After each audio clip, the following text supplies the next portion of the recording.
આયર સમાજ દ્વારા શ્રીમદ દેવી ભાગવતનું આયોજન કરવામાં આવ્યું છે. અમે દર વર્ષે ભાગવત કથા કરતા હતા અને અહીંયા અમે 12 કથા ભાગવત કરી મા મસોના સાનિધ્યમાં મસોધામની અંદર. અને આ બે શેર નક્કી કર્યું અમારા આયર સમાજે બધાએ કે ભાઈ હવે દેવી ભાગવત અને એવા વક્તા મહાદેવ પ્રસાદ કે સમગ્ર જેનું વિશ્વની માલપા નામ છે કથાકાર તરીકે, અને એને અમારા આયર સમાજે તારીખ આપી 20 તારીખે કથાનું, અને 29 તારીખે અમારે કથાની પૂર્ણાવતી છે. અને કથાકાર એવા અમને મળ્યા છે કે આજ મેં કીધું એમ સમગ્ર વિશ્વની માલપા જેના કથાનો પ્રભાવ છે અને એ કથા કરવા માટે આવવાના છે. અને સમગ્ર આહિર સમાજ ભેગા મળીને આનંદથી પ્રેમથી કે જો આવા વક્તાઓ જો અમારા મસોધામની અંદર આવતા હોય તો અમારા ઓહો ભાગ કહેવાય આહિર સમાજના કે મહાદેવ પ્રસાદ જેવા વક્તા તરીકે આખા એરિયાના લાભ તાલુકાના લાભ મળશે. કારણ કે એવા વક્તા એમ મળ્યા છે અમને કે સમગ્ર વિશ્વમાં જેનું નામ છે કે રામ એક કથા પોતે કરે છે અને એવા ભણેલા છે, વિદ્વાન છે, કાશીએ ભણીને આવ્યા છે. તો આહિર સમાજ ખૂબ રાજી થયા છે કે મહાદેવભાઈ પ્રસાદે અમને જે મુહૂર્ત આપ્યું અને 20 તારીખે કથા બેહવાની છે.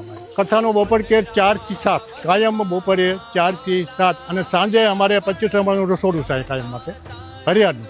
ગમે એ અમારે 2200 મણાની આહિર સમાજની વસ્તી છે સમગ્ર સાગમતે.